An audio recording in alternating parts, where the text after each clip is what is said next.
The evening buzzed with quiet sophistication, the subtle murmur of conversations mingling with the gentle clinking of fine glassware.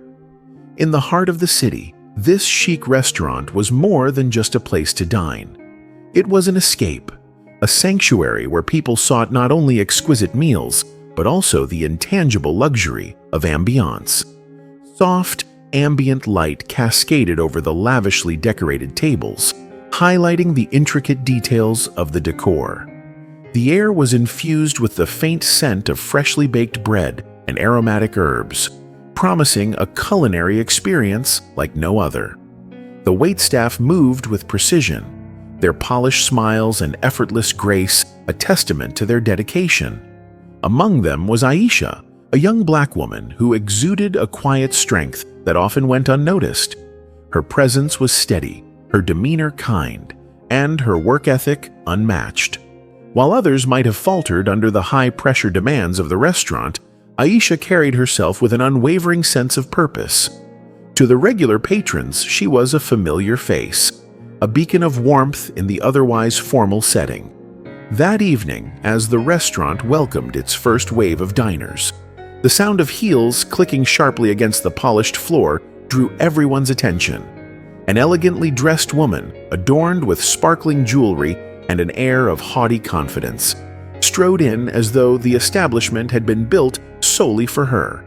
Her presence was commanding, her gaze sharp and critical as she surveyed the room. She chose the most prominent table by the window, where the city lights twinkled like stars, and settled into her seat with the air of a queen awaiting her court.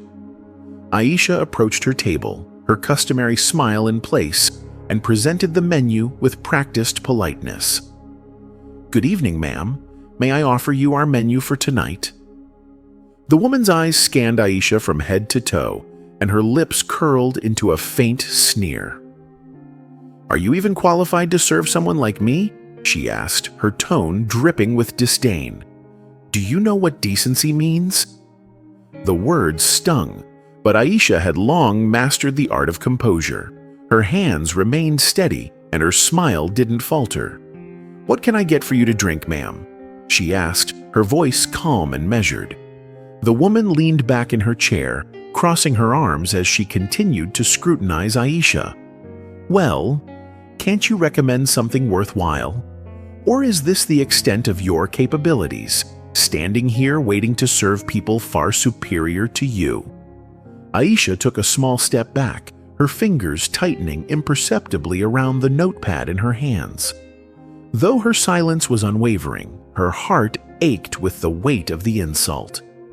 Inwardly, she reminded herself of her worth, a mantra she often repeated when faced with moments like this. Unbeknownst to the two women, a man had entered the restaurant just moments earlier.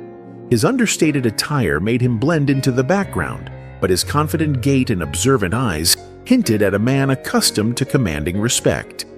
He chose a table near the woman and sat quietly, his posture relaxed yet attentive. It wasn't long before he overheard the conversation unfolding at the next table. Aisha returned to the woman's table, her professional demeanor firmly intact, and asked, "Have you decided on your order, ma'am?"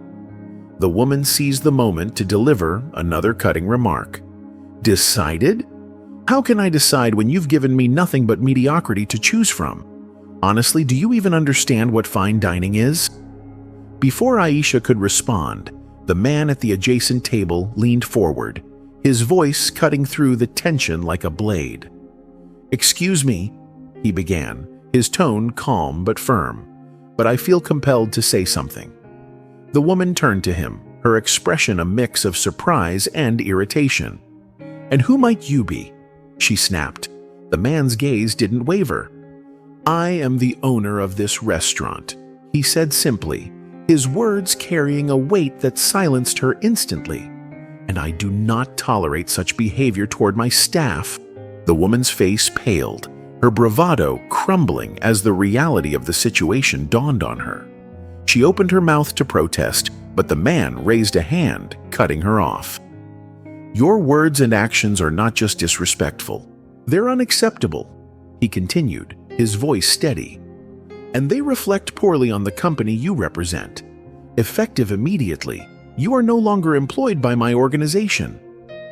Aisha stood rooted to the spot, her mind racing to process what she had just witnessed. She had always believed that moments of justice like this were reserved for stories, not real life. Yet here she was, her dignity defended by a man who understood the value of respect. The woman's face turned a deep shade of crimson as she scrambled to save face. Her gaze darted around the room, but there was no escape from the judgment in the eyes of those who had overheard the exchange.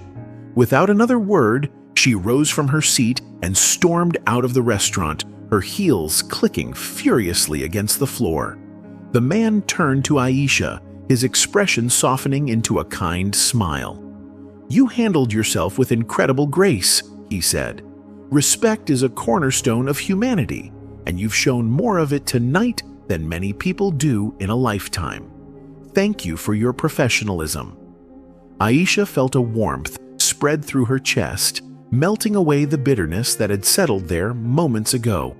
She smiled, a smile that spoke of resilience, gratitude, and newfound confidence. For the first time in a long while, she felt truly seen. As the evening progressed, the restaurant returned to its usual hum of activity. But for Aisha, everything had changed. She carried herself a little taller, her heart a little lighter. The sting of the woman's words had been replaced by the affirmation of her worth. Outside, the woman who had caused the commotion wandered aimlessly through the city streets. The gravity of what had happened weighed heavily on her, forcing her to confront the harsh reality of her actions. It was a lesson she wouldn't forget, one that taught her the true measure of a person was not in their wealth or status, but in their ability to treat others with kindness and respect.